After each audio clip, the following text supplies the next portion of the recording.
नमस्कार विद्यार्थी मित्रांनो, चला आज आपण व्याकरणातील छोटासा घटक अभ्यासणार आहोत.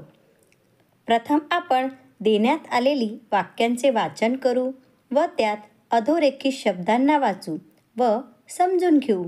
चला तर वाक्य क्रमांक पहिले. 1. 500 रुपये म्हणजे 100च्या 5 नोटा. 2. त्याला समारंभाला यायचे होते परंतु त्याला वेळ मिळालाच नाही. 3. खेळण्याची इच्छा खूप होती पण घंटा वाजली. 4. अंगात सदरा घाल कारण थंडी पडली आहे. 5. 6 वाजले आणि संदेश उठला. 6.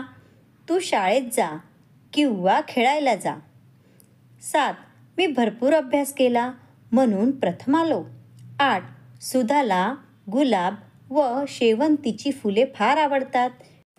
विद्यार्थी मित्रांनो, आपण वाक्यांना वाचलो आणि अधोरेखित शब्दही समजलो. चला पहिले वाक्य पुन्हा वाचा. 500 रुपये म्हणजे 100च्या 5 नोटा. वरील वाक्यात 2 वाक्य देण्यात आलेली आहे आणि त्या दोन्ही वाक्यांना म्हणजे ह्या शब्दाने जोडलेला आहे. दुसरे, त्याला समारंभाला यायचे होते, त्याला वेळ मिळाला नाही. ही सुद्धा 2 वाक्ये आहेत आणि या दोन्ही वाक्यांना परंतु या शब्दांनी जोडले आहे. तिसरे पहा, खेळायची खूप इच्छा होती, घंटा वाजली.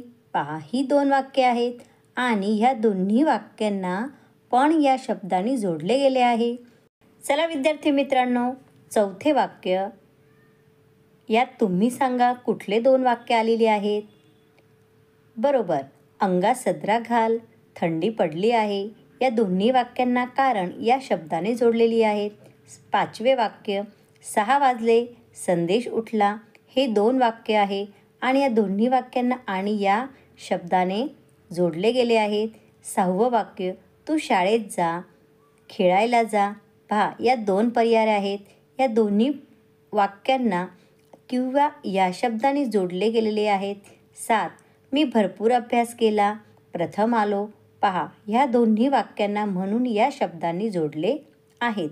आणि 8वं, सुधाला गुलाब, शेवंती ही फुले आवडतात. म्हणजे गुलाब व शेवंती असे 2 वाक्य न करता मध्ये व हा शब्द लावून त्या दोन्ही वाक्यांना जोडण्यात आलेली आहेत.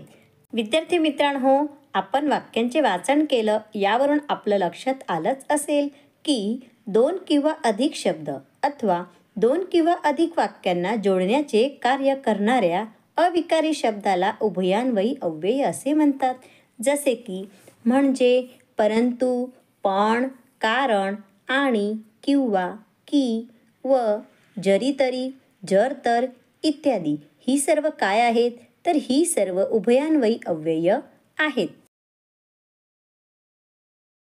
उभयान्वयी या शब्दाची जर आपण फोड केली तर होतो उभय म्हणजे 2 आणि अनन्वय म्हणजे संबंध. तर 2 शब्द किंवा 2 वाक्य यांचा संबंध जोडण्याचे कार्य म्हणजे उभयान्वयी. विद्यार्थी मित्रांनो, पुन्हा एक प्रश्न पडला असेल की अविकारी शब्द म्हणजे काय? तर वाक्यात उपयोग केल्यावर ज्या शब्दात बदल होत नाही त्या शब्दांना अविकारी शब्द असे म्हणतात.